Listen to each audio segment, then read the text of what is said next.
All adults in Texas will be eligible to get that COVID-19 vaccine starting next Monday. Now, this is according to the Texas Department of State Health Services. The department says the state's expert vaccine allocation panel just recommended that change to protect as many Texans as possible.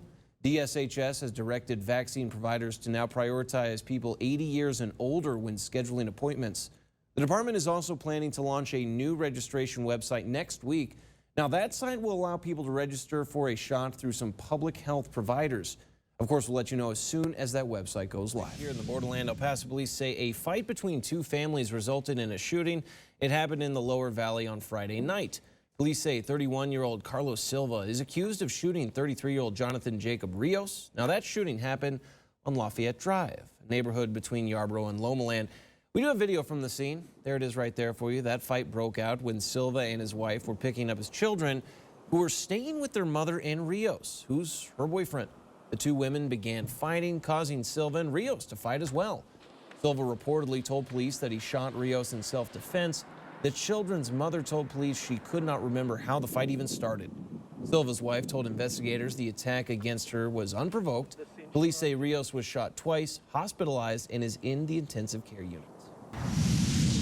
And the man responsible for the hit-and-run death of a Barino teenager was just sentenced yesterday to 8 years in prison. 23-year-old Oscar Ronchondo, seen right there, was sentenced yesterday for the 2019 death of 16-year-old Beto Romero. If you remember, authorities said Romero was getting ready to pick up his girlfriend to just go to school when he was hit by Ronchondo's speeding car. One of Romero's friends choked back tears at the hearing.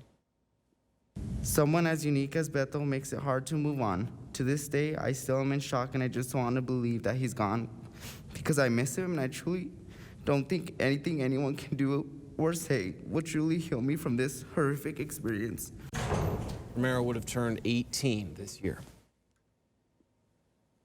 Let's take a look outside on these roads here for you. Traffic track. Right now, things are looking okay. That's I-10 at East Lake. I have that camera up for you just because that is a spot that was dealing with a crash earlier this morning. Now, the spot to still avoid is going to be on Mesa. So if you can get away from that spot, please do so. That construction continues. Actually, overnight closures along Mesa as well. It's been the big hang-up spot, but right now, no other active crashes to report, so you should be okay heading out this afternoon. Of course, if something major were to change, we'll let you know, and you can get that live check anytime. Download that KVIA weather and traffic app. It'll send any alerts that we do send out right to your phone. And the New Mexico Department of Health has now revised their COVID-safe guidelines to allow youth club sports to start across the state. According to the Department of Health, all athletes, parents, and guardians must sign the COVID-19 Code of Conduct prior to participating in sports activities. The DOH says the safety of coaches and athletes must be the priority. If there are outbreaks, activities will be halted until conditions improve. Now, the Code of Conduct can be found on the Department of Health website under COVID safe practices. And there's no question, business in downtown El Paso has taken a hit during the pandemic. Well, home buyers may be having trouble finding their perfect home. The National Association of Realtors says inventory of homes for sale was at a record low last month. A little over 1 million homes were up for sale in February. Now, that's a record drop of about 30% from a year ago. At the same time, the median home price is now 16% higher than a year ago at $313,000. Now, home buyers are struggling. The news is good for those who are selling. Seller's market, they say. Experts say properties on the market are now selling much faster than last year. Makes sense.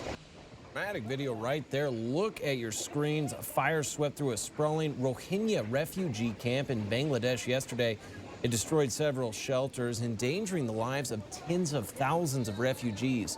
Now, according to the UN Refugee Agency, a UN official says he's deeply concerned for the refugees, most of whom were pushed out of neighboring Myanmar after a government-led campaign against the Muslim minority group.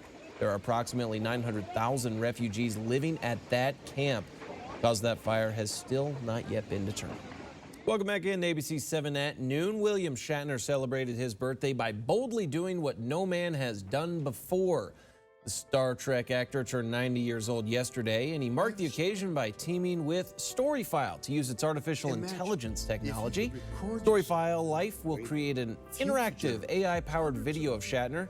With it, they say family and friends will be able to interact with him for generations to come. That's possible. The public will be able to see his complete story file conversation in May. I wonder how accessible that will be. Like grocery stores, only in Canada though.